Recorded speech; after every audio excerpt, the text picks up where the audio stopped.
विशेषकर ऐसे विद्यार्थियों के लिए बनाया गया है जो 10th क्लास से पढ़ते हैं और जिनके विषय है सोशल साइंस।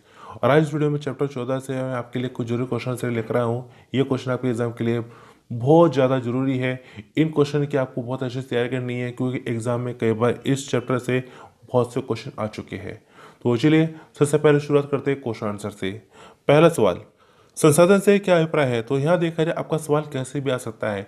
इस बात को आपको जरूर ध्यान देना है कि जो भी सवाल मैं आपको कराता हूँ, जितने भी मैंने आपको जितने अब तक शुरू से लेकर अब तक जितने भी मैंने आपको क्वेश्चन आंसर कराए हैं, वो क्वेश्चन बिल्कुल भी डिट्टो सेम नहीं आने वाले। आपके एग्जाम में जो क्वेश्चन है वो गलती बदल कर आएंगे, वो डिट्टो कभी नहीं आ सकते। बाई चांस वाली बात है कभी डिट्टो सेम आ जाए, लेकिन यहाँ देखा जाए बिल्कुल भी A to Z हमारा जो सवाल जैसा हमने पढ़ा है वैसे सवाल पेपर में ऐसा नहीं होता है। तो उस सवाल क्या करते हैं, मॉडिफाई कर देते हैं, उस सवाल को घुमा फिरा देते हैं, लेकिन आंसर वही है जो आपने याद किया हुआ है, आंसर वही है जो आपको लिखना है। मतलब क्या है, आपको देखा है सवाल को समझना जरूरी है कि सवाल में पूछा क्या गया है। तो सवाल में पूछना क्या गया है आपको वो समझना है और उसके हिसाब से आपको आंसर अपना करना है। तो सबसे पहले चलिए जान लेते हैं संशोधन है क्या।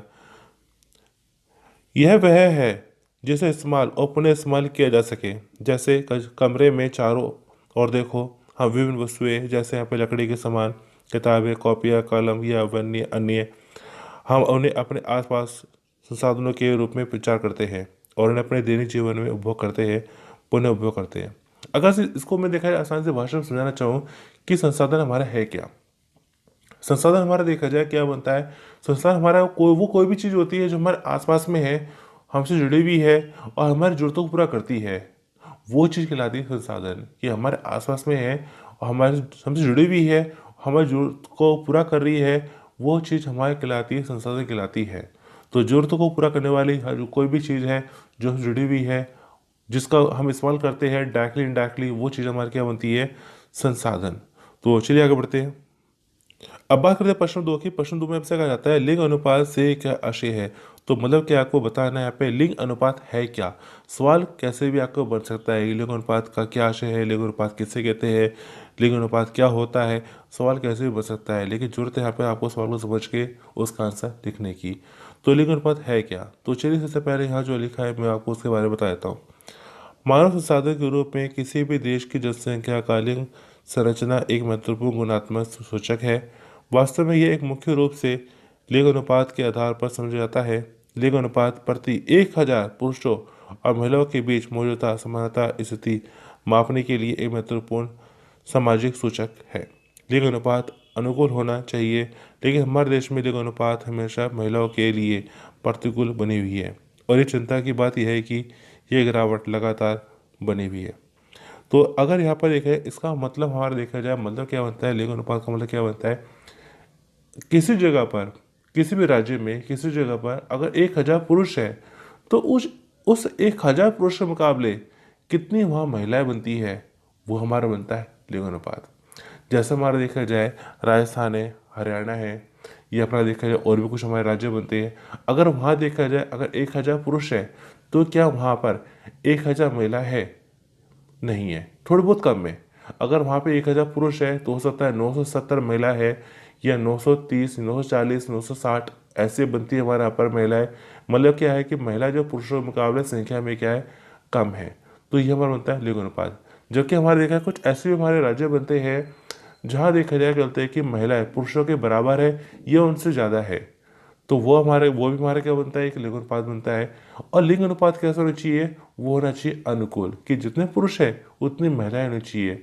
वो हमारा बनता है अपना एक जो अनुकूल लिंग अनुपात बनता है। लेकिन भारत में हमारे देखा है ऐसा नहीं पाया जाता।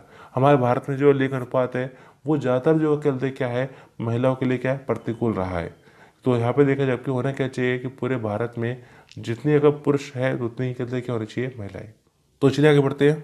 अब बात करते हैं पश्चिमी तीन की। पश्चिमी तीन में अक्सर कहा जाता है जन्म दर किसे कहते हैं। तो जन्म दर हमारा कहते क्या होता है, एक निश्चित भूभाग पर किसी दिए गए वर्ष में प्रति 1000 जनसंख्या की तुलना में बच्चों की संख्या शुद्ध जन्म दर कहलाती है, इसे जन्म दर कहते हैं।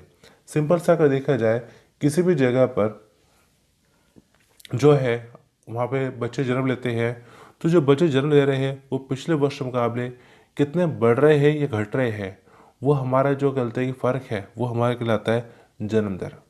तो ज़्यादा मुश्किल नहीं है। और ऐसे हमारा देखा जाए क्या बनता है, मृत्यु दर भी बनता है। तो चलिए अगला मैं आपको मृत्यु दर बताता हूँ। अब बात करते हैं प्रश्नोच्चार की। प्रश्नोच्चार में ऐसा कहा जाता है, मृत्यु दर से आप क्या समझते हैं कि मृत्यु दर हमारे कहते क्या बनती है। तो मृत्यु दर क्या होती है, मृत्यु दर किसे कहते हैं, मृत्यु दर से आप क्या समझते हैं, सवाल कैसे भी बन सकता है। एक विशेष क्षेत्र में तहत दिए गए वर्ष के प्रति 1000 जनसंख्या में होने वाली मृत्यु की संख्या शुद्ध मृत्यु दर कहलाती है। सामान्य तौर पर इससे मृत्यु दर भी कहते हैं। मतलब यहाँ पर देखा है, एक दिए गए समय में पिछले वर्ष के मुकाबले इस वर्ष कितने लोगों की मृत्यु हुई है, कितना फर्क पड़ा है, वो हमारे कहते क्या बनता है, मृत्यु दर। और हमारे देश में देखा है मृत्यु दर जो है, मृत्यु दर कहते क्या है, घट रही है, और जन्म दर क्या है, बढ़ रही है। तो चलिए आगे बढ़ते हैं। अब बात करते हैं प्रश्न 5 की। प्रश्न 5 में से कहा जाता है, जनगणना किसे कहा जाता है। कि जनगणना के हमारे कहते क्या होती है, बहुत सारे मुश्किल नहीं है, लोगों की गिनती करना, लोगों को काउंट करना कि हमारे भारत में कितने लोग रहते हैं, इसको काउंट करना हमारे कहते क्या होता है, जनगणना। लेकिन कैसे, जनसंख्या एक निश्चित समय पर देश में रहने वाले लोगों की कुल संख्या है। हमारी जनसंख्या की विभिन्न सामाजिक, आर्थिक और जनसांख्यिक पहलुओं के बारे में आंकड़े प्रत्येक दशक की शुरुआत में भारत सरकार द्वारा एकत्रित किए जाते हैं, इस जनगणना कहते हैं। मतलब इसमें देखा जाए, हर 10 साल में जो है भारत की जो जनसंख्या है उसे काउंट किया जाता है कि हमारी जनसंख्या पिछले 10 सालों पहले के मुकाबले कितनी बड़ी है। तो ये हमारा बनता है जनगणना। की जनगणना हमारे यहाँ पर हर 10 वर्ष के बाद में की जाती है, हर 10 वर्ष में कहते की जाती है हमारे यहाँ पर जनगणना। तो ये हमारा देखा जाए, जो हमारे इससे देखा जाए कहते क्या होता है, दशक की शुरुआत में मोस्टली कहते कि किया जाता है हमारा यहाँ पर जनगणना की शुरुआत। तो चलिए आगे बढ़ते हैं। अब बात करते हैं प्रश्न 6 की। प्रश्न 6 में से कहा जाता है, भारत में जनसंख्या वृद्धि के कारण सुझाइए। कि भारत में कहते क्या काफ़ी तेज़ी से जनसंख्या बढ़ रही है। इस जनसंख्या के बढ़ने के पीछे देखा जाए एक नहीं बल्कि कई कारण है। तो वो कारण क्या क्या बनते हैं जिस वजह से हमारे देखा भारत में जनसंख्या जो देखा जाए बहुत तेज़ी से बढ़ रही है। पहले हमारे बनती है यहाँ पर उच्च जन्म दर। कि हमारे यहाँ पर देखा जाए बर्थ रेट है बहुत ज़्यादा हाई है। इसके साथ ही देखा जाए करते हैं घटती हुई मृत्यु दर। कि यहाँ पे हमारा देखा जाए गलती क्या है कि मृत्यु दर गलती क्या है, कम है। पहले क्या होता था कहते कि छोटी सी बड़ी बीमारी भी होती थी तो लोग जो देखा जाए छोटी सी बीमारी से भी देखा जाए गलती क्या है, उनकी मृत्यु हो जाती थी। लेकिन अब देखा जाए करते हैं कि कई सारी बीमारियों का हमारा इलाज हो चुका है, इलाज मिल चुका है, जिससे देखा जाए मृत्यु दर हमारी गलती क्या हुई है, कम हुई है। और इसके अलावा देखा जाए हमारा पे अवैध प्रवास। कि अवैध प्रवास का मतलब पे देखा जाए हमारा पर देखा भारत जैसे देश में क्या होता है कि कहते हैं कि जो है अपना भारत में जनसंख्या तो बढ़ी रही है, लेकिन दूसरे देशों से भी देखा है आके हमारे देश में बस जाते हैं, जिस वजह से देखा जाए गलते है कि हमारे देश में जनसंख्या और ज़्यादा बढ़ रही है। हमारे देखा जाए गलते कई देश है जहाँ से गलते के लोग आते हैं और भारत में यहाँ पर रहना शुरू कर देते हैं, भारत के नागरिक बन जाते हैं और हमारे भारत में जनसंख्या बढ़ती है। इसके अलावा देखा जाए गलते कि हमारा बनता है विवाह और संतानोत्पत्ति की भावना। तो ये हमारा देखा जाए क्या है कि हमारे कम उम्र में ही देखा जाए शादी कर दी जाती है, कि छोटी सी उम्र में देखा शादी कर दी जाती है। तो जिस वजह से देखा जाए जो गलते बच्चे होते हैं वो अपना जल्दी हो जाते हैं और गलते फिर उनकी भी देखा जाए कम उम्र में शादी हो जाती है तो फिर और बच्चे हो जाते हैं। तो जिस वजह से देखा जाए जनसंख्या क्या होती है काफ़ी तेज़ी से बढ़ती रहती है। जबकि हमारे देखा जाए होने क्या चाहिए, होना भी क्या चाहिए कि हमारा शादी की जो उम्र है लड़कियों की स्पेशली होनी चाहिए 21 साल से या 21 साल से ज़्यादा। तो लड़कियों की शादी जो देखा जाए 18 साल है, लेकिन 18 से ना होके उसे जो देखा जाए गलते होना चाहिए 21 या 21 से ज़्यादा का होना चाहिए। जिससे देखा जाए गलती क्या है कि यहाँ पर जो जनसंख्या देखा जाए थोड़ी बहुत हमारे कंट्रोल में आएगी। कम उम्र में शादी करने से गलती क्या होता है कि यहाँ पर देखा है बच्चे जल्दी हो जाते हैं और फिर उनकी भी देखा है बच्चों की शादी जल्दी होने पर गलती क्या होता है और जल्दी हमारे यहाँ पर पॉपुलेशन हिसाब से बढ़ती रहती है। तो विवाह की आयु को अगर बढ़ा दी जाए तो उसे भी देखा जाए गलती कि अपना देखा जाए जनसंख्या कुछ नियंत्रण में लाई जा सकती है। इसके साथ ही यहाँ पे देखा जाए यहाँ पर अशिक्षा व अज्ञानता। कि यहाँ पे हमारे देखा जाए लोगों में देखा अभी भी देखा है बहुत सी गलती है कि अशिक्षा है। लोग कहते हैं कि अभी भी इस चीज़ को नहीं समझते हैं कि अभी कहते बड़ा परिवार में देखा जाए मतलब बड़ा परिवार होगा तो उससे कहते क्या कुछ तकलीफ हो सकती है, कुछ दिक्कत परेशानी वगैरह हो सकती है। और लेकिन अगर छोटा परिवार है, माता पिता है, उनका छोटा परिवार है, अपना कुछ कमा रहे हैं और परिवार में देखा जाए 2 बच्चे हैं तो वो उन 2 बच्चों का देखा जाए अच्छी देख रेख कर सकते हैं, उनकी परवरिश अच्छे दे सकते हैं, उनके ऊपर शिक्षा है अच्छी उनको शिक्षा दे सकते हैं, उनके ऊपर जो निगरानी है वो अच्छे से कर सकते हैं। इसके अलावा देखा जाए गलते परिवार में देखा जाए महिलाओं का शिक्षित होना बहुत ज़्यादा जरूरी है। अगर महिला ज़्यादा शिक्षित होती है तो इस बात को समझती है कि परिवार में देखा जाए कभी बच्चे होने चाहिए। क्योंकि कम बच्चे होंगे तो परिवार में बच्चों की देखरेख भी अच्छी होती है, उनकी देखरेख अच्छी होती है, उनको अच्छे संस्कार मिलते हैं और जनसंख्या भी भारत में कंट्रोल रहेगी।